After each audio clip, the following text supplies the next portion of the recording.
لله ولا حول ولا قوة إلا بالله أشهد أن لا إله إلا الله وحده لا شريك له وأشهد أن سيدنا محمدا عبده ورسوله لا نبي بعده الذي قد بلغ الرسالة وأدى الأمانة ونصح الأمة وجاهد في سبيل الله حق جهاده اللهم صل وسلم وكرم وعظم وبارك على سيدنا وحبيبنا وشفيعنا ومولانا نبينا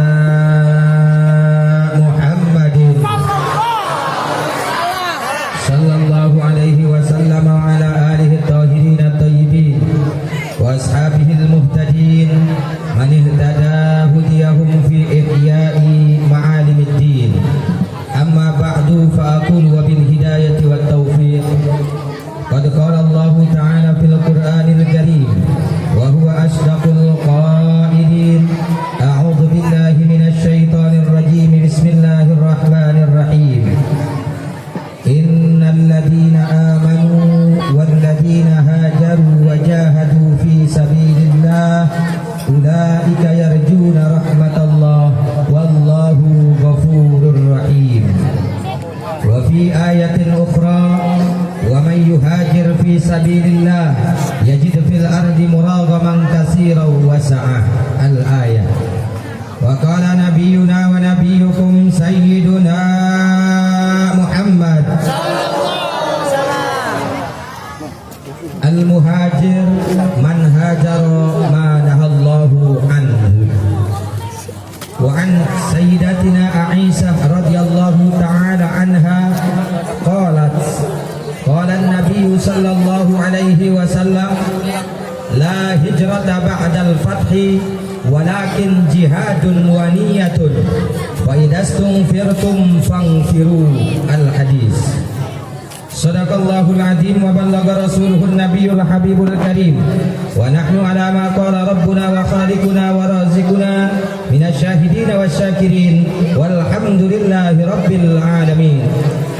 نعم أحبائي الكرام فيا عباد الله ويا أمة الإسلام ويا حراس العقيدة في هذه المناسبة السعيدة وفي هذه الساعة المباركة لا أنسى أن أوصيكم جميعا ونفسي بتقوى الله وبطاعة رسول الله صلى الله عليه وسلم فنسأل الله سبحانه وتعالى أن يجعل جمعنا هذا جمعا مغفورا مرحوما مباركا ويجعل تفرقنا من بعده تفرقا معصوما ويفتح لنا فتوح العارفين ويهدينا إلى صراطه المستقيم ويجعلنا من المجاهدين ويجعلنا من المتقين ويدخلنا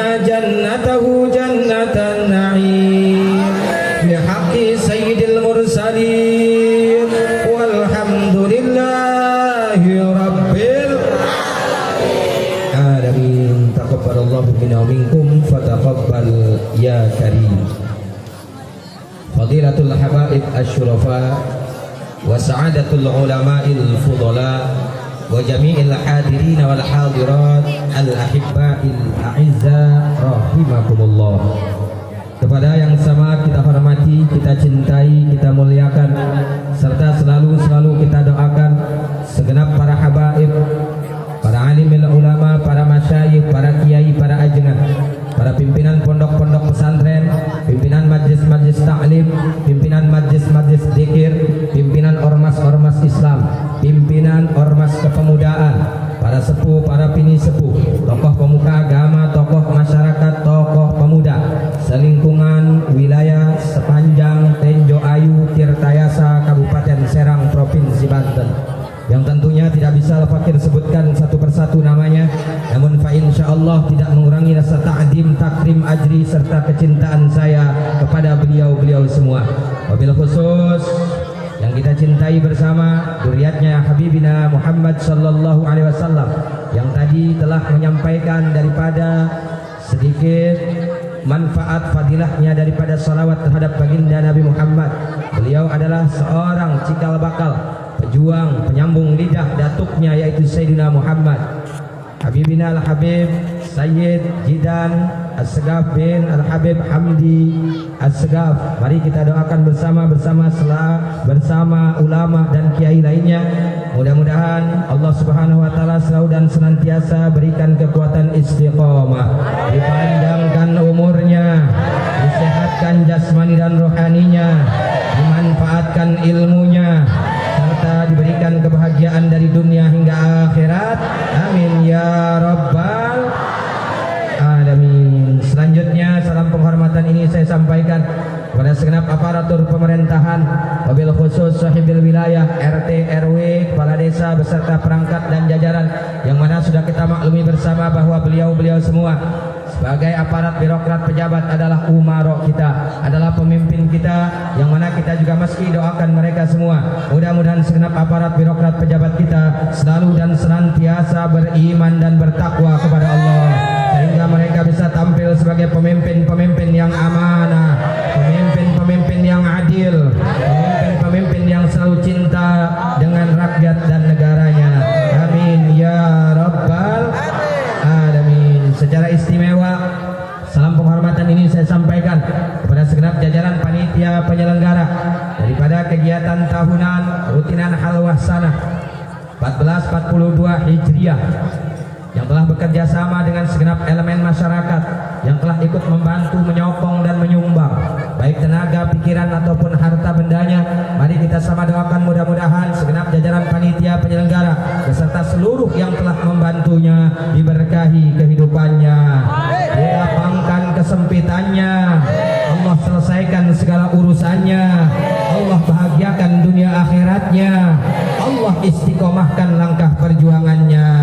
Amin ya rabbal alamin. Akhirnya salam penghormatan yang sangat-sangat istimewa ini saya persembahkan untuk segenap kaum bapak, kaum ibu, para undangan, para tamu, para pemuda, para pemudi, santriawan, santriawati, mahasiswa, mahasiswi, karyawan, karyawati, adik-adik sekalian, terkhusus dan teristimewa rekan ikhwan seperjuangan dari segenap jajaran kelaskaran umat Nabi Muhammad, baik yang dari front pembela Islamnya ataupun dari battle-nya ataupun yang lainnya yang juga hadir di tempat yang mulia ini. Mari kita bersama doa kepada Allah, mudah-mudahan kumpulnya kita pada kesempatan malam hari ini Allah jadikan sababiah serta wasilah sehingga Allah turunkan rahmat serta maghfirahnya untuk kita semua, dan kita tidak pulang dari tempat ini kecuali dosa-dosa kita telah diampuni oleh Allah Subhanahu wa taala, baik dosa yang disengaja ataupun yang tidak disengaja, dosa yang kecil ataupun dosa yang besar,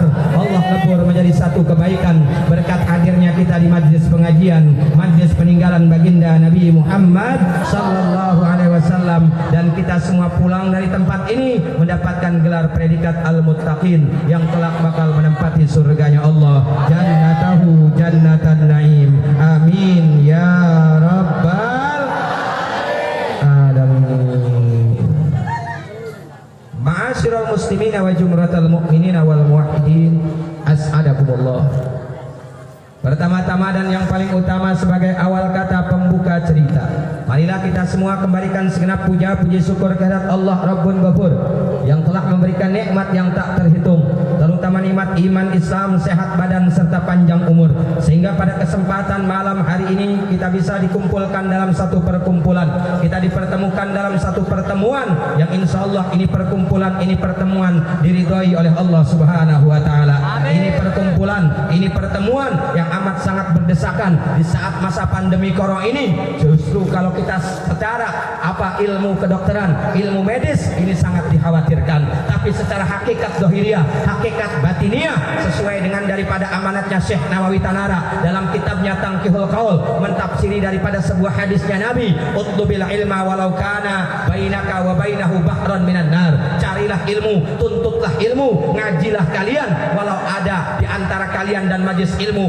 lautan dari api. Saudara, api saja tatkala kita diniatkan langkahannya untuk menuntut ilmu tidak akan pernah jadi urusan bagi para pencari ilmu, saudara. Apalagi corona yang tidak terlihat. Betul? Betul. Siap semua tetap berikhtiar. Siap semua tetap jaga protokol kesehatan. Takbir. Insya Allah Allah melindungi kita semua. Allah jaga kita semua berkat wasilahnya para habaib yang kumpul pada kesempatan malam hari ini. Yakinkan bahwa setiap ulama mempunyai keyakinan, apalagi ahlus sunnah wal jamaah, bahwa para keturunannya Rasul, dzurriyyatnya Nabi Muhammad, mereka adalah hum amanul ard, mereka adalah pengaman untuk muka bumi ini. Insya Allah semua yang hadir di sini, walaupun di saat pandemi corona, Allah jaga dengan sababiah hadirnya daripada dzurriyyat Nabi Muhammad sallallahu alaihi wasallam. Selanjutnya para hadirin sekalian, salawat beriring salam mudah-mudahan selalu dan senantiasa tercurah limpahkan kepada kehariban alam Nabi besar Islam, pembawa kebenaran, penghancur kebatilan, habibina wa syafi'ina wa maulana nabiyina Muhammadin, para keluarga, sahabat, dzurriyyat, tabi'in, tabi'at, fatba'ut tabi'in, sahabat, serta kita semua sebagai umat, mudah-mudahan di yaumil kiamat mendapatkan syafaatul udma dari Rasulullah. Amin ya rabbal ma'asyiral muslimina wa jumratal mu'minina wal muwahhidin, as'adakumullah. Sebelum Al-Fakir menyampaikan apa yang ingin Al-Fakir sampaikan, maka yang pertama diharapkan kepada seluruh jajaran kepemerintahan, khususnya aparatur pemerintah, baik yang hadir yang berseragam ataupun yang tidak berseragam, kami minta kooperatifnya bahwa setiap langkahan perjuangan dalam dakwah Islam ini sesungguhnya tidak ada satupun yang melanggar daripada protap, tidak ada yang melanggar daripada dasar asas negara kesatuan Republik Indonesia. Betul? Maka daripada itu Al-Fakir bertanggung jawab akan apa-apa yang akan Al-Fakir sampaikan. Maka jangan pernah cari panitia, maka jangan pernah takut-takuti panitia, takut-takuti umat Islam untuk berhenti dalam urusan kewajiban, yaitu melaksanakan pengajian. Setuju? Setuju? Sepakat?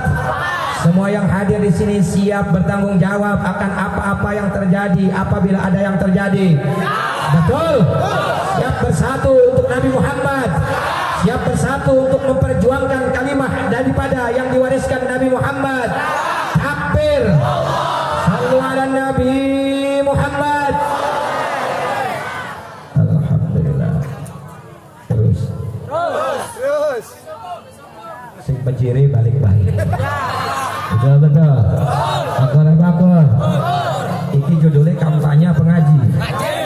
Oleh rada risi kita nih, Kabupaten Serang pemilihan bupati dalam. Makanya namun kampanye udah dilarang, ngaji dilarang, siap nggak kita lawan? Siap nggak kita lawan? Kampanye dibiarkan, saudara, kok ngaji dilarang? Betul? Betul? Justru kalau mau adil-adilan, stop pilkada serentak, saudara. Kalau memang ini pandemi corona, stop, tidak ada pilkada serentak, saudara. Takbir. Kalau seandainya pengajian dilarang, bagaimana menghasilkan bupati yang beriman dan bertakwa kalau pengajian dilarang, pilkada tetap dilaksanakan. Betul? Betul? Siap semua semangat dalam pengajian, siap terus ramaikan pengajian, siap terus ngaji sampai mati. Takbir. Alhamdulillahirabbil alamin. Anak sing ngisi ora iki. Besok panggil polsek orang. Ya Allah. PSBB kita hormati, betul? Betul. Tapi insya Allah kita semua yang hadir di sini semua dilindungi oleh Allah Subhanahu Wa Taala. Amin ya Rabbal. Benar terus? Sing jawab terus askar doang. Benar terus? Yakin? Sampai jam pintar. Subuh kuat sampai subuh. Benar Riki kuat sampai subuh. Kita semua kuat. salah kerubah yang sepanjang kini ngaji kada minum kopi pada nafsu-nafsu. Alhamdulillah. Bakalan pengen terus diwaca deh kita apa judulnya? Bukan judulnya kon jadi juru kampanye doang mundur. Nah, di sini Irma. Irama. Ikatan Remaja Musola Al-Muhsin. Dalam memperingati tahun baru Islam 1442 Hijriah, Gema Sholawat dan Santunan Yatim. Judulnya singkat padat namun jelas. Hijrah. Insya Allah orang hilang mana. Singkat padat jelas hanya satu kalimat. Tapi penyampaiannya mah los bisa dibuktikan. Wadai karo karung, jebol kabeh karo. Masya Allah, Bu, Pak, pemuda, pemudi, baru hijrah. Judulnya hijrah ini, namun judulnya kampanye mundung gitu kan. Hijrah, sebagaimana yang diriwayatkan dalam sejarah Islam bahwa betul adanya pergantian tahun baru Islam diambil daripada sejarah hijrahnya Nabi Muhammad Sallallahu Alaihi Wasallam. Niku dilaksanakan musyawarah tatkala di zaman kekhilafahan atau khalifah Sayyidina Umar ibn Khattab. Maka tolong jajaran kepemerintahan yang tidak mengerti arti khalifah atau arti khilafah, jangan asal bacot sembarangan, saudara. Betul? Khalifah atau khilafah adalah sistem pemerintahan Islam yang Allah tetapkan dalam Al-Quran, yang Allah sampaikan kepada Nabi Muhammad, dijalankan oleh para sahabat, saudara. Betul? Demi Allah, walaupun saat ini pemerintahan era Joko Widodo yang kedua dari mulut sang Menteri Agama sangat tendensius tentang ajaran Islam, terutama khilafah, dimanapun panggung saya akan sampaikan bahwa khilafah adalah ajaran Islam. Itu makanya kon mondok mana kau di pesisir Tenara kau Menteri Agama nih. Ya dusi kau di Banyu Laut. Betul. Para puga-puga ciri-ciri radikal, ciri-ciri bibit-bibit teroris itu adalah anak-anak yang hafal Al-Quran, yang suka sholat berjamaah di masjid, itu cikal bakal teroris. Kira-kira uang sepanjang anak uang selama makananku marah apa menang? Marah apa menang? Si ngomong itu pinter apa tolong? Tapi menteri si ngomong pinter apa tolong? Menteri Agama si ngomong pinter apa goblok? Tolong apa bahlul? Saroni. Betul. Ya Allah ya Rabb. Masjid diidentikan sebagai sarang teroris, saudara. Anak-anak kita penghafal Al-Quran disebut cikal bakal radikal. Biadab atau tidak? Rajar atau tidak? Maka saya berharap mudah-mudahan Allah Subhanahu wa taala menurunkan daripada hidayahnya untuk kepemerintahan saat ini sehingga bisa hijrah sesuai apa yang akan kita bahas pada malam hari ini. Amin ya rabbal alamin. Hijrah artinya apa? Anak sengwaro los balik dikit. Kan biasanya orang sekolah SD segi Melaka soalnya anaknya online kan, sekolah. Anak-anak siapa yang tahu arti hijrah silakan ngacung, jawab dengan benar, pulang duluan. Betul. Akur apa akur? Nah sini kita gak mungkin anak sengwaro arti hijrah, karo sejarah ngacung, jawab, kita serongakan balik di kita. 1, 2, 3, langsung ngacung lah. Langsung ngacung. Berarti kan terus. Benar. Alhamdulillah. Hijrah berarti kita ambil daripada sebagian pendapat para alim ulama dalam kitab kontemponernya atau yang kita kenal dalam kitab kuning, kitab gundul.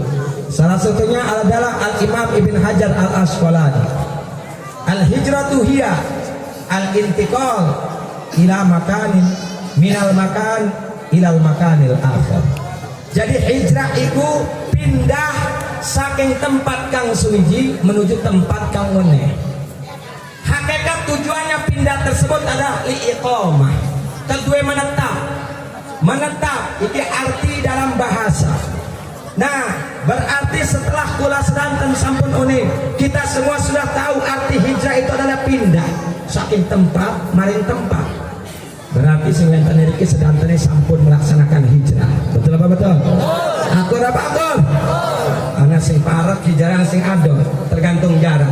Sing umai parek kalau tempat acara kayak milih umah kene. Hijrah metu wis umah wis hijrah. Hijrah saking tempat maring tempat. Tujuannya adalah liiqamah, untuk menetap dan ketetapannya tidak keluar daripada syariat Nabi Muhammad sallallahu alaihi wasallam. Kira-kira sampai ini jelas? Paham? Ngerti? Hijrah apa aja? Apa? Pindah ngalih. Ana sing wong sepanjangi, ana sing wong serang, ana sing wong dibikin wakil kenyang hadir. Pindah sing tempatin kana kon umahe nuju mrene. Iku arane tujuanane adalah untuk iqamah, untuk iqamatiddin, ngajenengaken agama dengan dasar pengajian. Berarti bagus apa jore? Bagus apa bejot? Benar. Jadi hakikatnya hijrah kamu. Ada sampai gagal paham. Ada pemuda besok malam minggu kita hijrah, jadi aku pindah metu sing umat nongkrong jembatan Jongjing, gawa gitar baringin dong nyetek botol. Iku hijrah apa dodo? Hijrah apa dodo? Hijrah sing disebut ngirikin apa dede? Benar? Cerdas. Namun hijrah, namun kesok bengi lah ke pengajian lah ke apa, metu sing umah ngagawa motor bari balap-balapan baru mendak ning jembatan Jongjing, berarti iku kudu hijrah. Setuju? Akur? Siki mengaji judulnya. Ini apa sih pemuda-pemuda ini bukan ngelimur doang deh Siki. Siki uklambi laskar barang besok cepat uklambi laskar nongkrong jembatan Jongjing. Oh Allah, na'udzubillahi min. Ma'asyiral muslimin wa jumlatal mu'minin wal muwahhidin rahimakumullah. Setelah kita sama tahu bahwa pengertian daripada hijrah adalah pindahnya kita dari suatu tempat ke tempat yang lainnya yang ditujukan untuk iqamah, untuk menetap, apalagi untuk ketetapan, memperjuangkan agama Nabi Muhammad, memperjuangkan Islam, maka itulah hijrah yang diharapkan saat ini. Maka yang selanjutnya Al-Fakir dalam kesempatan ini ingin mengingatkan khusus pribadi Al-Fakir, umum kepada semua yang hadir, khusus bagi segenap para pejuang Islam, pemuda-pemudi umat Nabi Muhammad. Diingatkan akan apa? Diingatkan akan sejarah hijrah. Karena hijrahnya Nabi Muhammad, mohon maaf para dulur sedanten, saat ini di era globalisasi dan reformasi ini banyak kecaman, banyak hinaan dari orang-orang yang memusuhi Islam, dari musuh-musuh Allah. Ada satu yang mengatakan bahwa Nabi Muhammad itu hijrah karena Muhammad itu penakut, Nabi Muhammad pengecut, sehingga dia pindah dari Mekah ke kota Madinah. Saya mau tanya kepada semua yang hadir, kira-kira hijrahnya Nabi dari Mekah ke Madinah itu kelawan sebab Nabi pengecut apa tidak? Pengecut apa tidak? Berarti lawan anak uang ngomong Nabi ku hijrah karena Nabi ku wedi, karena Nabi ku pecere, karena Nabi ku pengecut, iku uang benar apa salah? Benar apa ngawur? Pintar apa goblok? Asal jeplak bae ngomong. Anak mana yang sing ngomong akan? Muhammad iku hijrah juga karena yang Mekah wis ora duwe kelompok. Jadi kepengen jadi raja Muhammad. Pengen jadi bupati. Ya Allah, fitnahan keji ini saudara. Muhammad itu pindah sing Mekah ke Madinah karena orang bisa jadi raja di Mekah mah, orang bisa jadi bupati di Mekah mah, makanya pindah ke lahan baru. Nah kita takon mana yang sing hadir, namun anak uang sing ngomong konon itu uang ngomong bener apa salah, bener apa ngawur, pintar apa goblok,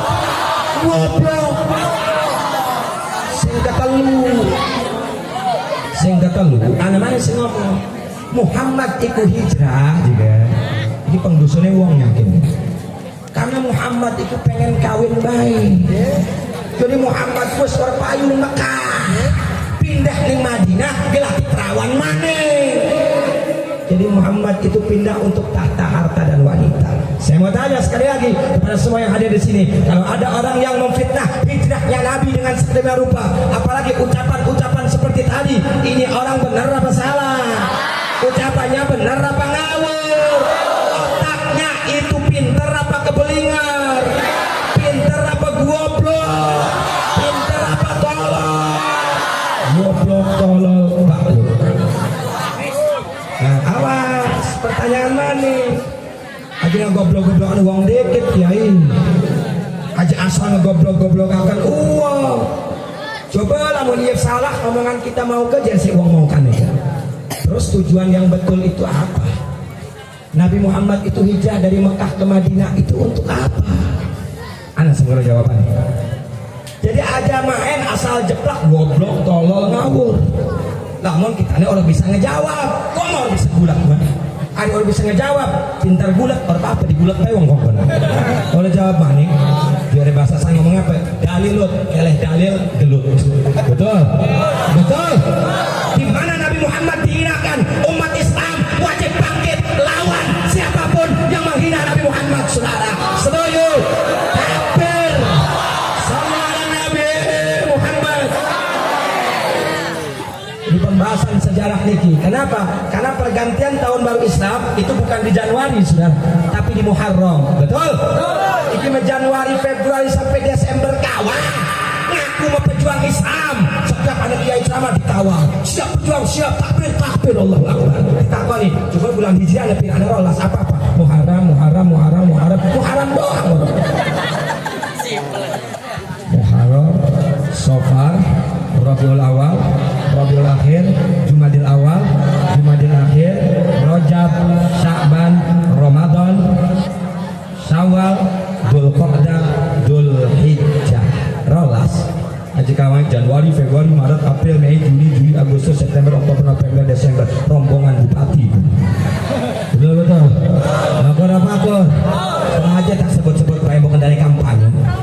Ya Allah, ya Rabb. Makanya kita pemuda-pemudi umat Nabi Muhammad, kita punya kalender sendiri. Kita harus bangga dengan kalender kita, bangga dengan pakaian kita, bangga dengan agama kita. Jangan sampai kita ikut-ikutan terhadap budaya agama di luar Islam, saudara. Betul?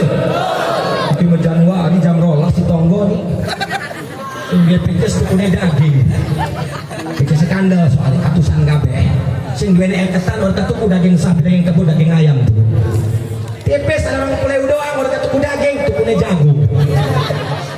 Ana sing tepisan jagung orang tuwe, berarti ban bekas. Obong-obongan jadi nongkrong jam rolas 1 Januari. Nabi yang mana yang kau ikuti? Nabi yang mana yang kau perintahkan di saat malam 1 Januari? Kau tunggu jam 12 lalu kau bakar api, kau asik-asikan pesta poria, melanggar aturan Allah. Betul.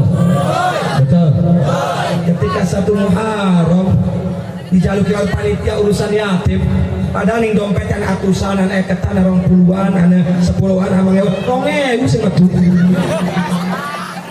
Tahun baru Islam 2000 sing metu. Tahun baru Januari, masya Allah tenang dia pakai pantai. Anak semoga mau ngasih anak siap tahun maning hijrah, siap pindah kosongkan 1 Januari, siap kosongkan tahun baru luar Islam, siap ramaikan tahun baru Islam, siap santuni anak-anak yatim di tahun baru Islam. Takbir. Tahun baru Islam orang kan tuku trompet. Tahun baru Islam orang kan tuku beledogan. Tahun baru Islam kon kumpulkan infak untuk menyantuni anak-anak yatim, saudara. Bagus atau tidak? Ngomong nih kini bagus. Besok mendak kita maning panjang umur, biarti orang ewan maning baik. Ya Allah. Kenapa sih ini yatim dibanggakan dalam ajaran Islam? Bahkan ada momentum lebaran hari raya yatim. Ya, karena Rasulullah Muhammad SAW datuknya para habaib dilahirkan dalam keadaan yatim, saudara. Angka 2 bulan di kandungan Sayyidah Aminah. Nabi Muhammad sudah ditinggalkan oleh ayah tercinta yaitu Sayyid Abdullah. Betul? Nabi Muhammad lahir dalam keadaan yatim, saudara. 2 bulan di kandungan itu ayahnya sudah tidak ada. Maka dalam qasidah yang diciptakan oleh imam besar kita yang sampai saat ini masih terdolimi oleh pemerintahannya sendiri, sampai saat ini masih dalam hijrahnya di kota suci Mekah, nasidnya 2 bulan di kandungan ayahandanya, tahun gajah yatim dengan sesuai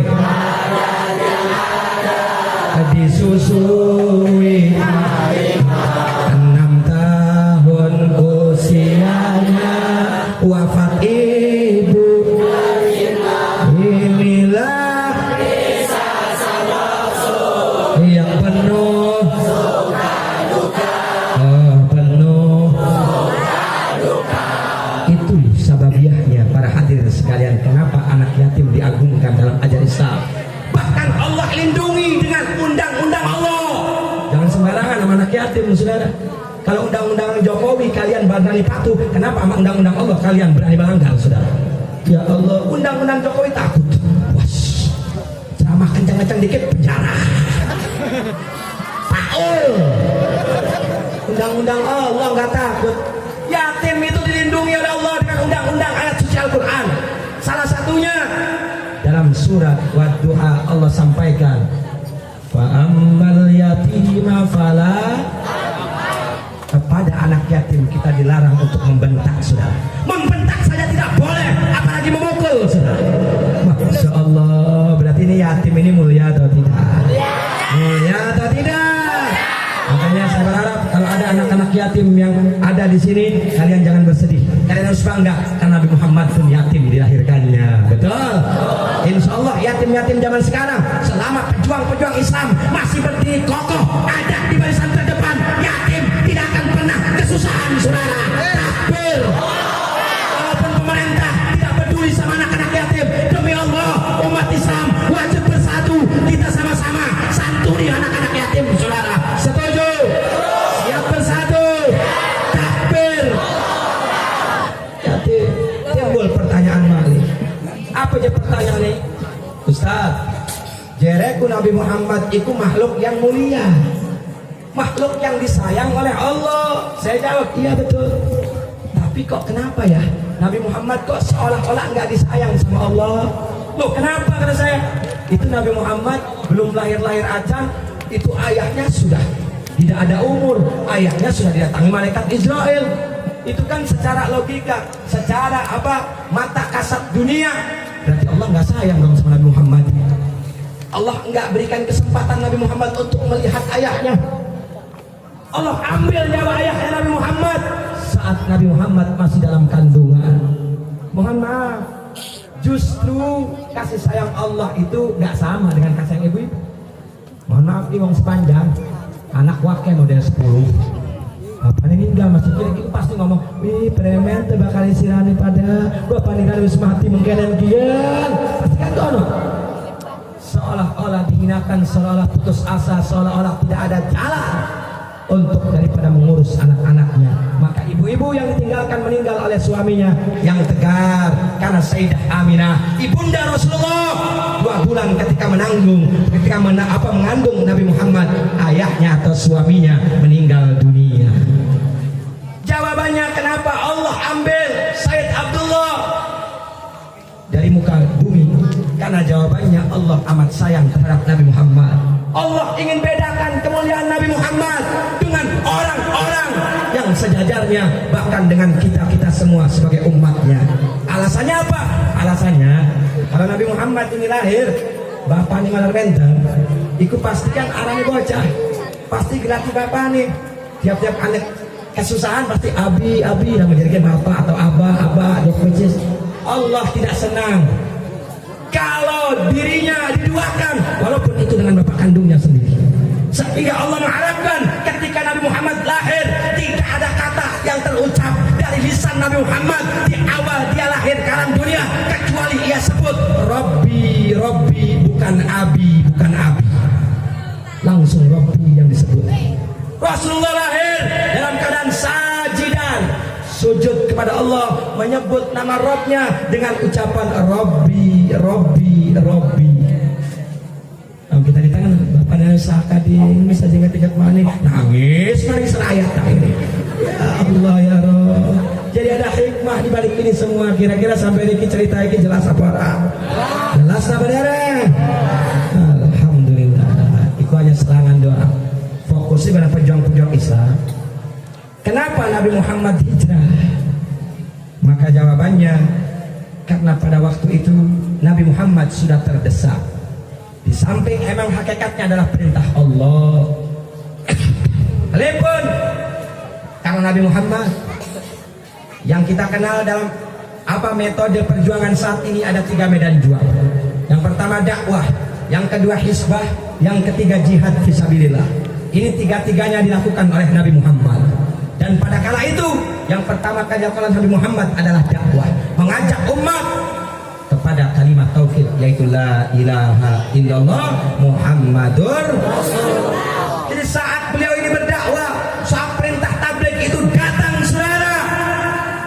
Saat Nabi Muhammad bukan lagi menjadi orang soleh, akan tetapi Nabi Muhammad mendapatkan satu level pangkat, yaitu jadi seorang yang muslim. Beda orang soleh dengan orang muslim. Kalau orang soleh, dia hanya berbuat baik untuk dirinya, saudara. Sehingga jangankan orang yang cinta kepadanya, orang yang pro kepada dia, yang tidak pro pun, kalau kita berbuat baik, tidak akan ada orang yang mau memusuhi kita. Orang itu orang baik. Baik, tapi tidak pernah usilan. Pasti orang memuji semuanya. Tapi tatkala naik satu pangkat, menjadi orang yang muslim, ketika ada yang mabok, dia tegur. Ketika ada orang judi, dia larang. Maka siap-siaplah, musuh-musuh akan datang menyerang, saudara. Betul? Namun jadi kiai hanya buruk ngaji doang, pakai singalem. Tapi jadi kiai menegakkan amar ma'ruf nahi munkar, siap-siap banyak yang menyerang, yang mencaci maki, yang menghina, bahkan ada yang menterorisasi, saudara. Tapi demi Allah, karena ini merupakan warisan Nabi Muhammad, apapun resikonya, demi Allah, para ulama yang istiqomah akan terus daripada melanjutkan perjuangan amar ma'ruf nahi munkarnya Nabi Muhammad. Untuk itu, amar ma'ruf nahi munkar ini adalah satu cara untuk kita mendapatkan peringkat menuju orang-orang yang muslim, insya Allah. Jadi singkat cerita Pak Bu, gue ngejawab uang-uang edan maukah? Nabi Muhammad iku pejere, lu ngasih Mekah ning Madinah. Nabi Muhammad iku lu ngasih Mekah ning Madinah karena pengen kawin maning. Nabi Muhammad iku lu ngasih Mekah ning Madinah karena pengen pangkat, karena pengen tahta, karena pengen jabatan. Maka kita tampil, kita ngafikan itu semua. Nabi Muhammad berangkat dari kota suci Mekah ke kota suci Madinah mutlak perintah Allah demi perjuangan Islam. Jadi asal mulanya ketika Nabi Muhammad mendapatkan perintah tabligh, karena memang ya tabligh adalah merupakan salah satu sifat wajibnya Rasul. Di samping ada 4, salah satunya adalah tabligh, sidik, amanah, dan fatonah. Betul? Tabligh ini yang berat, saudara. Tabligh itu apa sih? Yang kita kenal sekarang tablighul akbar. Tabligh ini sifatnya Nabi, saudara. Untuk menyampaikan yang hak itu hak, yang batil itu batil, yang halal itu halal, yang haram itu haram. Kalau pemerintah kita kritik, pemerintah ini sedang baik, kita katakan baik. Kalau pemerintah sedang buruk, kita katakan buruk. Walaupun pemerintah itu mengancam kita dengan segala cara, saudara. Demi Allah, jangan mundur walau selangkah. Takbir. Itu tabligh, saudara. Jadi Kanjeng Nabi nyampaikan, wahai umat manusia Arab, ittaqullah, takutlah kepada Allah. Udkhulu fis-silmi kafah, mancing sira kabeh ing agama Islam secara menyeluruh. Akhirnya rombongan Abu Jahal sing berkolaborasi karo mamangi itu Abu Lahab ora terima ning dakwah Nabi. Apa jadi Abu Jahal karo Abu Lahab? Bahaya iki Muhammad ge. Lamun dibiarkan iki Muhammad bahaya, wong Quraisy bakal jadi pengikut kabeh. Bahaya ke petekong bakal sing nyembah. Muhammad ngajak nyembah dengan Allah ke. Ujaran lata aran petekong paling gede bakal sepila ke pengunjung. Yuk premen cara di Muhammad ke mendak. Tidak Muhammad ke mari aja muruk ngaji mani.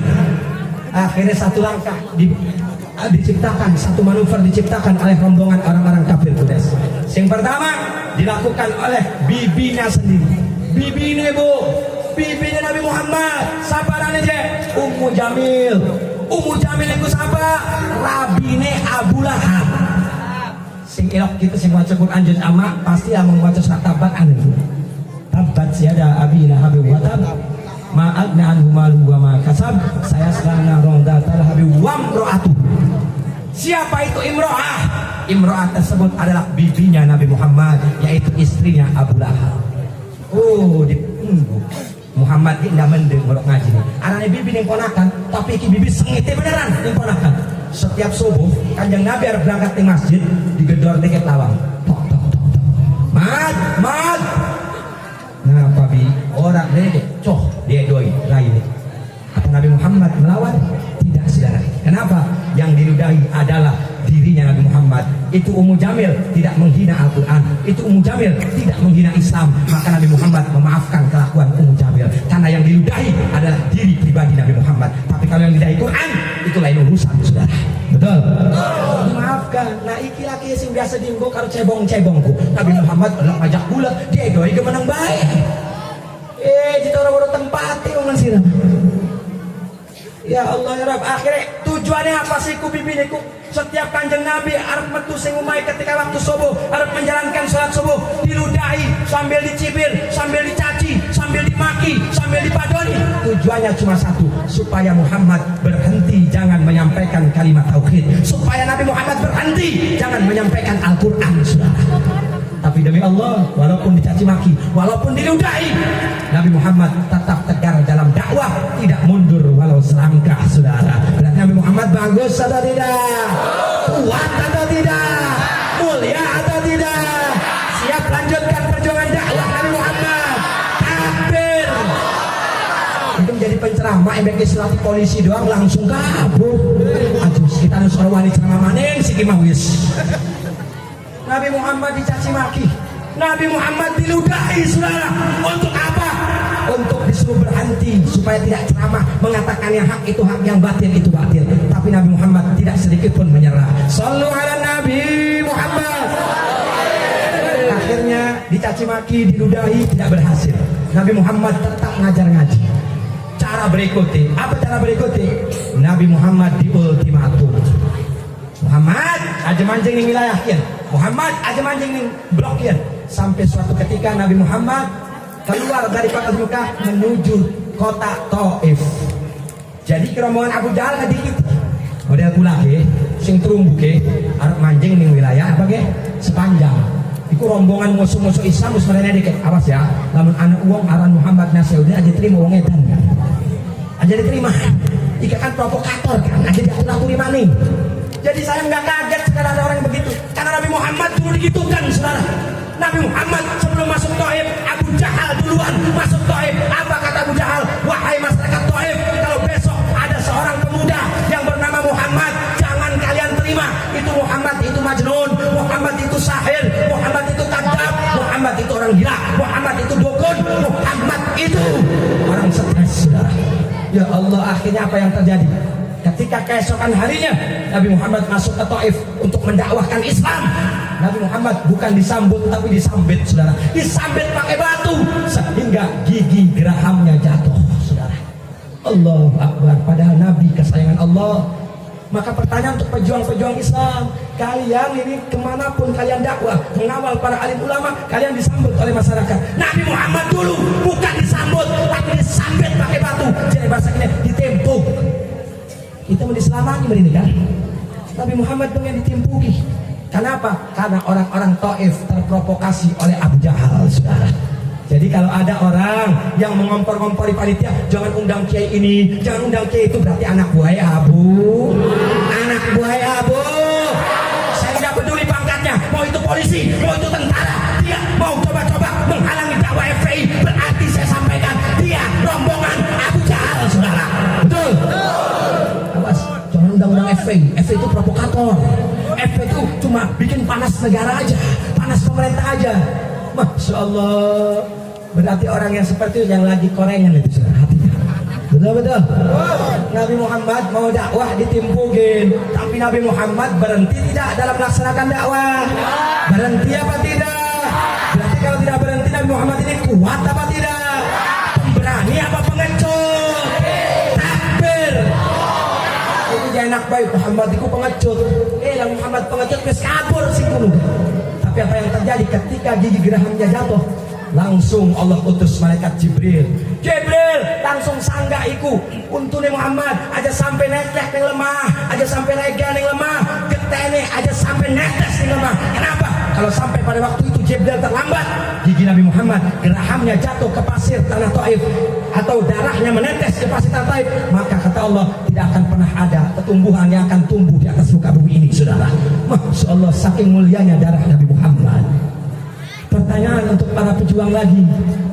Padahal Pak, pemuda, Nabi Muhammad itu nabi kesayangan Allah, betul? Nabi Muhammad itu nabi pilihan Allah, betul?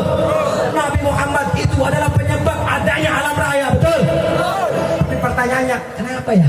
Lagi-lagi Nabi Muhammad kok dikisahkan sedih. Mau lagi celeke, bapaknya ninggalin gitu. Siki wis diangkat menjadi nabi, daftar black. Padahal jadi waktu pun tuh malaikat Jibril tuh jadi pendamping. Jadi bahasa kerennya sedikit bahasa nih wong pejiri, jadi backing. Backing Nabi Muhammad itu tidak tanggung-tanggung, bukan polisi, bukan tentara sudah, tapi malaikat Jibril. Pertanyaannya, kenapa waktu di Taif Allah biarkan Jibril tidak bertindak, Jibril tidak ada di samping Nabi ketika Nabi Muhammad ditimpuki oleh orang-orang Taif, saudara, sehingga Nabi Muhammad berdarah? Jawabannya, inilah resiko perjuangan. Allah tidak mendidik nabinya untuk manja, saudara. Nabi Muhammad berdarah dalam memperbetul. Betul. Jadi kalau ada pejuang-pejuang Islam ada yang tangkepin sama polisi, digebukin sama polisi, Nabi Muhammad sudah duluan, saudara. Sudah duluan ditimpukin sama orang-orang kafir, saudara. Betul. Maka momentum hijriah ini, yuk kita tanamkan dalam hati kita semangat kembali warisan daripada resiko perjuangan Nabi Muhammad.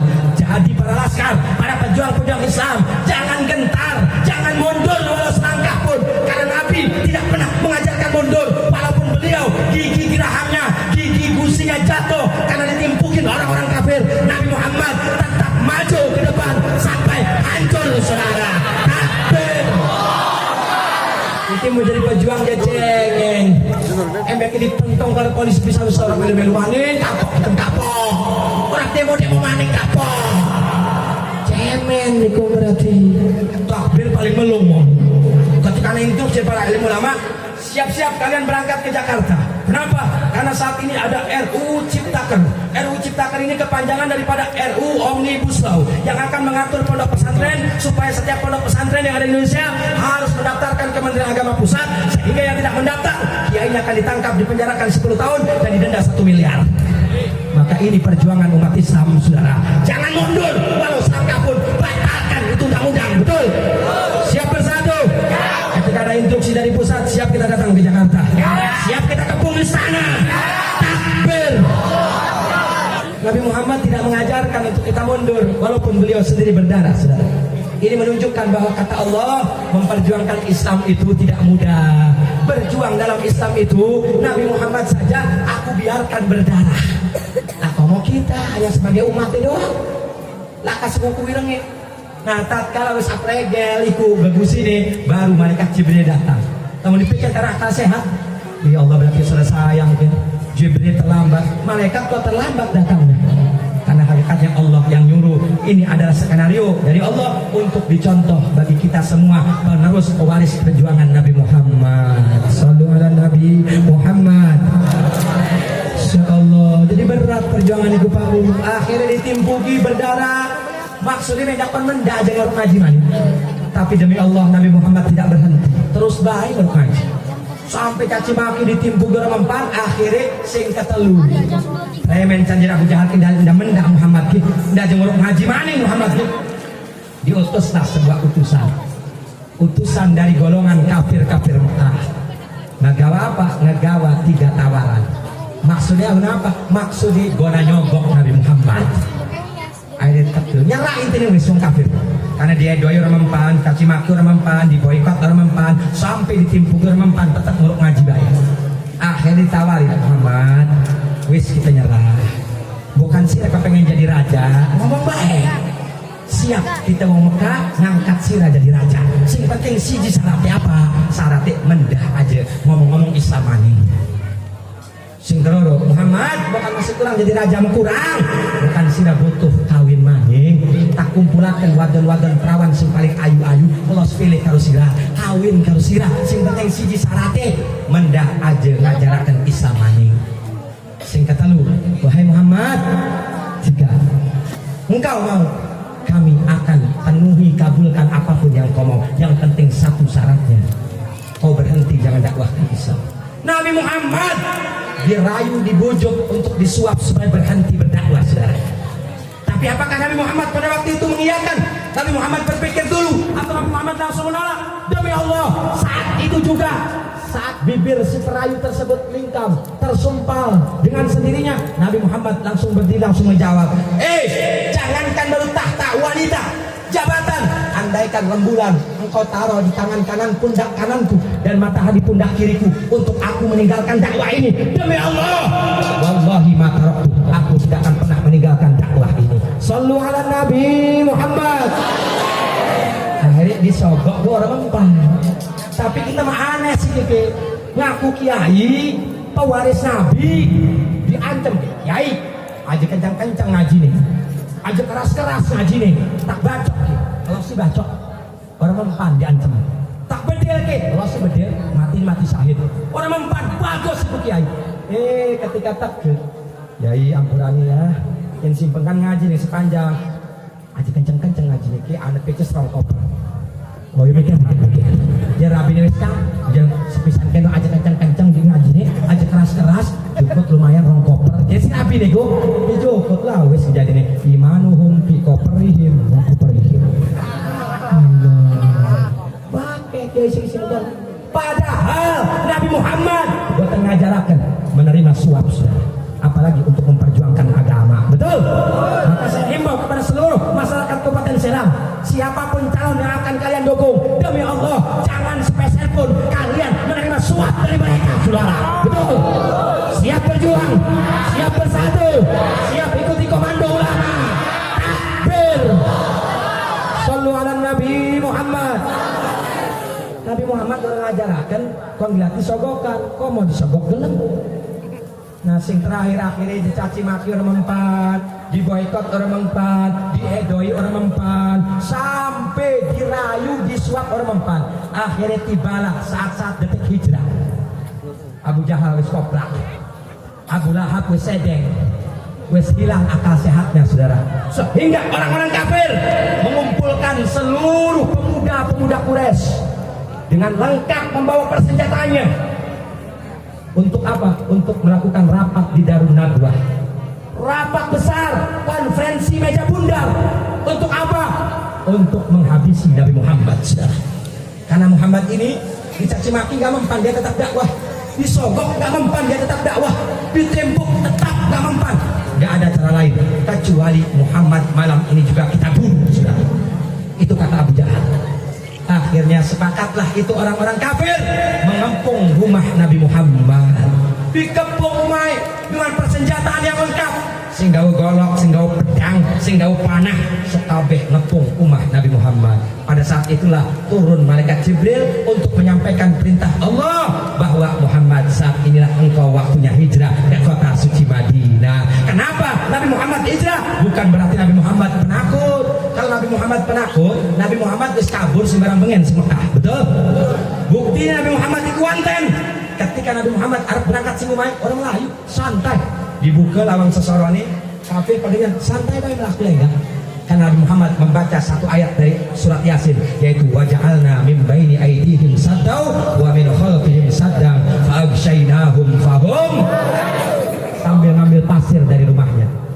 Beliau aurkan sehingga semua balat kafir tidur. Sebelum Nabi berangkat, kalau Nabi Muhammad ini pengecut, apa yang dilontarkan orang-orang kafir tadi, justru Nabi Muhammad itu punya pengawal, punya sahabat yang amat sangat berani. Siapa namanya? Sayyidina Umar ibn Khattab, saudara. Betul? Justru Sayyidina Umar seminggu sebelum Nabi hijrah, Sayyidina Umar suruh berangkat duluan oleh Nabi, berangkat ke Madinah.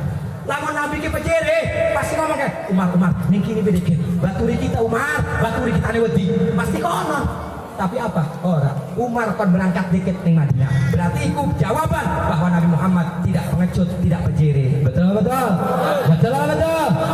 Bahkan Sayyidina Umar ketika beliau diinstruksikan oleh Nabi sebagai komando utama, beliau juga berat sebenarnya Sayyidina Umar. Wahai Rasulullah, izinkanlah aku mendampingimu.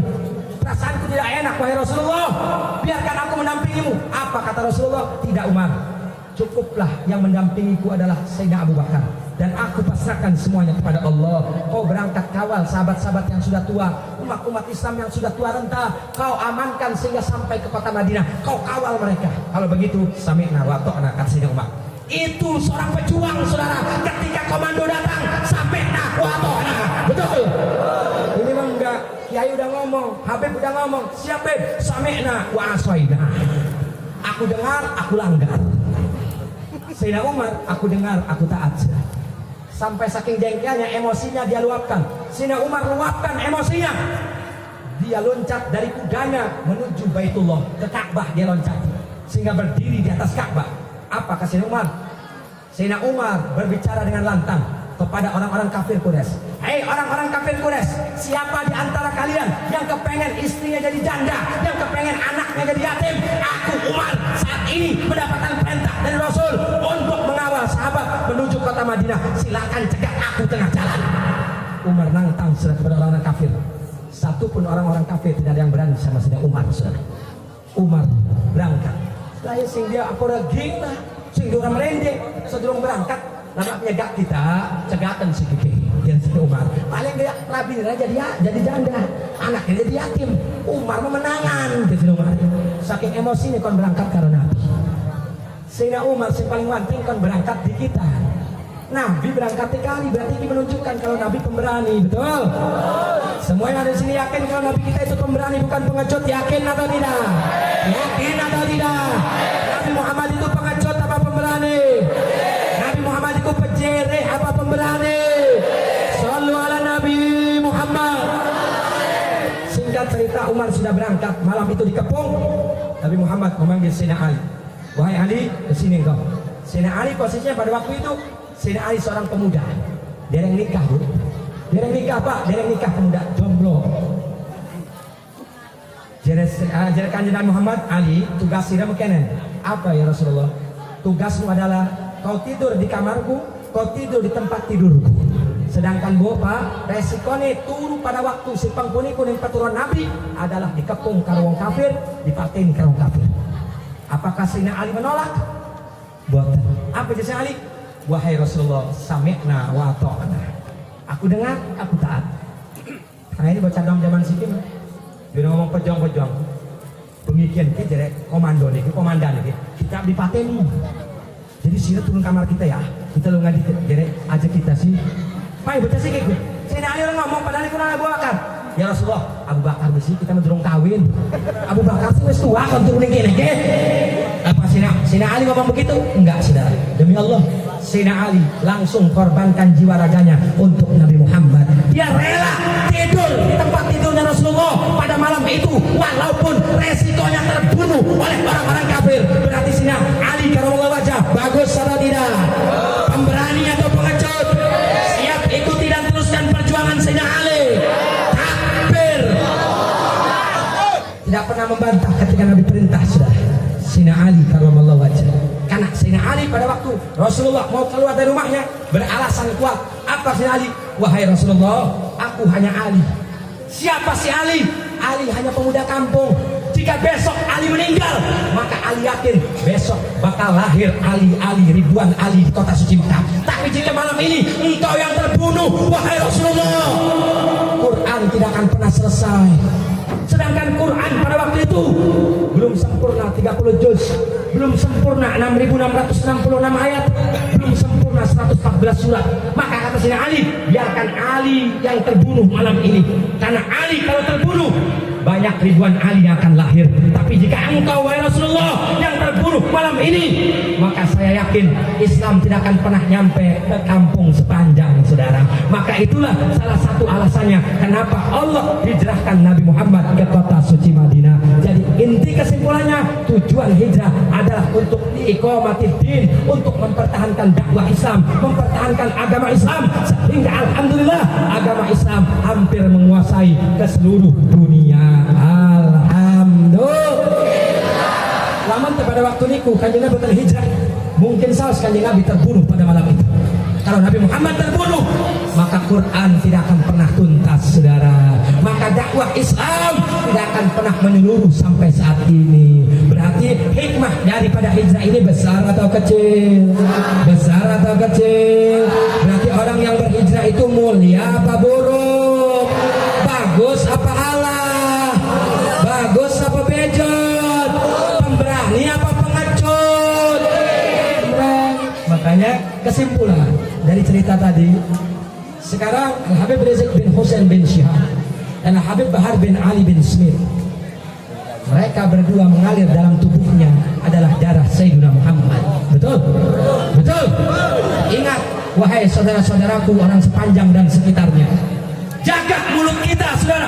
Jangan ikut-ikutan cebong kafir mengatakan Habib Rizik pengecut. Habib Rizik nggak pulang-pulang kan Habib Rizik pengecut. Demi Allah, Habib Rizik bukan takut, saudara. Habib Rizik bukan pengecut. Habib Rizik sedang berhijrah menjalankan apa yang dulu dijalankan oleh datuknya, yaitu Sayyidina Muhammad. Habib Rizik memikirkan kita sebagai umat, karena Habib Rizik tidak menginginkan pertumpahan darah di Indonesia, saudara. Maka Habib Rizik memilih beliau difitnah di tanah suci Mekah. Berarti Habib Rizik ini bagus atau jelek? Mulia atau buruk? Pengecut atau pemberani? Siap terus ikuti komando Habib Rizik? Siap terus doakan Habib Rizik? Takbir! Dan saya beri contoh lagi, kalau Habib Rizik ini zaman sekarang, 120 tahun yang lalu saya baca di sejarah, salah satunya di Ensiklopedia Blandano, karya daripada Snodgrass. Snodgrass ini adalah salah satu penjajah Belanda yang dulu menjajah di tanah Banten. Di situ beliau, atau si Snodgrass ini sangat kagum terhadap sosoknya Syekh Nawawi Tanara. Dan sejarah Syekh Nawawi Tanara adalah menjalankan hijrahnya Nabi Muhammad. Syekh Nawawi pada waktu itu di-TO oleh Belanda, akan dibunuh oleh Belanda. Kenapa? Karena Syekh Nawawi melawan penjajahan Belanda. Berhubung pada waktu itu persatuan rakyat Banten belum kuat, umat Islam Banten belum sadar kalau dijajah oleh Belanda. Cuma baru Syekh Nawawi yang sadar dengan murid-muridnya. Akhirnya Belanda buru-buru mau menangkap Syekh Nawawi. Syekh Nawawi sholat istikharah. Hasil istikharahnya, Nawawi, saat ini juga kau berangkat ke Mekah untuk hijrah. Kalau ada sekarang yang mengatakan Habib Rizik pengecut, berarti Syekh Nawawi juga dulu pengecut. Sedangkan Syekh Nawawi pengecut apa pemberani? Pengecut apa pemberani? Ngomong pengecut orang kualak itu bagus nih Syekh Nawawi.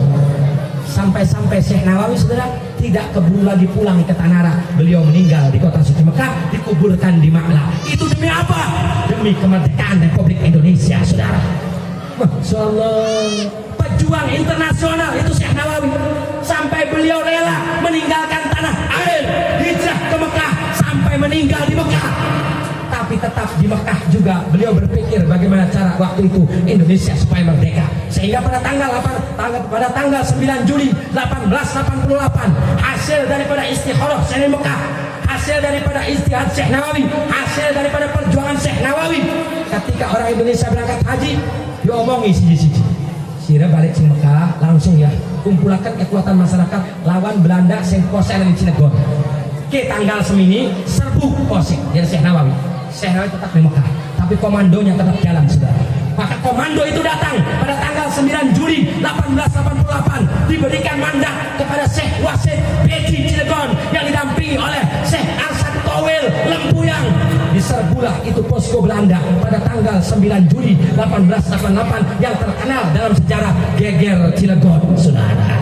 Itu perjuangan Syekh Nawawi walaupun beliau ada di kota Mekah. Begitupun Habib Rizik. Habib Rizik sedikit pun tidak pernah membiarkan kedoliman Joko Widodo, betul, pemerintah dan sekutunya selama ini mendolimi umat Islam dengan berbagai macam cara.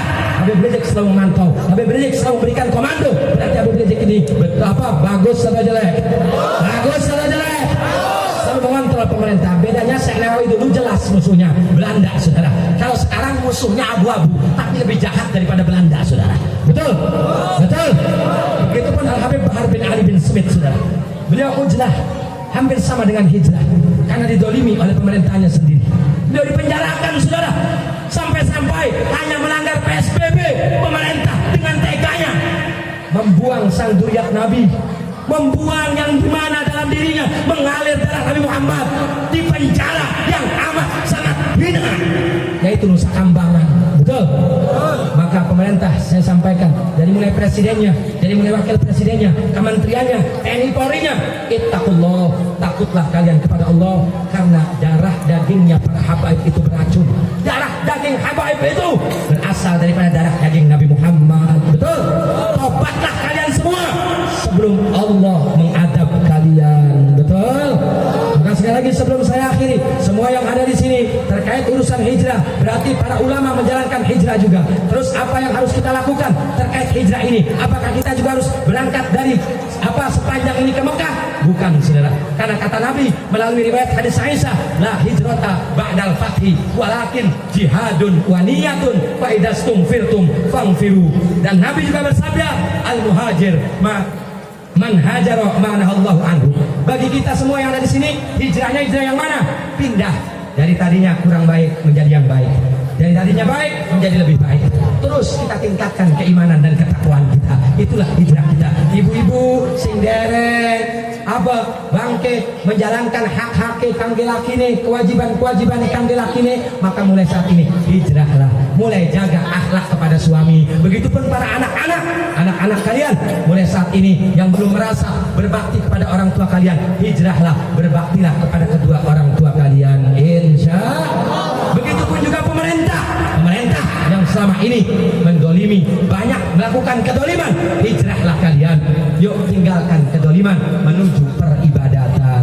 Amin ya rabbal alamin. Itulah salah satu hikmah daripada hijrahnya Nabi Muhammad. Sungguh banyak suka dukanya. Maka sekali lagi kesimpulan yang paling akhir untuk pejuang-pejuang Islam, Nabi Muhammad tidak meninggalkan harta, Nabi Muhammad tidak meninggalkan warisan uang, intan berlian ataupun permata. Nabi Muhammad meninggalkan resiko perjuangan. Nabi Muhammad dulu caci maki, maka kita pun harus siap dicaci maki. Nabi Muhammad dulu dibenci, maka kita pun harus siap dibenci. Insya Allah. Mari kita tutup pertemuan ini dengan membacakan suratul Fatihah. Dengan suratul Fatihah ini kita meminta kepada Allah, dengan kehebatannya, dengan nurnya, kita minta perlindungan dari Allah Subhanahu wa taala, dan kita minta kepada Allah segala macam bala, segala macam virus, segala macam penyakit-penyakit yang ada di sekitar kita, Allah segera angkat dan Allah jauhkan dari kita semua. Dan semua yang hadir di sini yang sedang diuji dengan penyakit, mudah-mudahan Allah segera angkat penyakitnya, Allah ganti dengan kesehatan sehingga bisa ibadah kembali kepada Allah. Dan akhirnya kita semua berdoa kepada Allah, semoga kita semua meninggalnya husnul khotimah. Min sirril Fatihah.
Wassalamualaikum warahmatullahi wabarakatuh.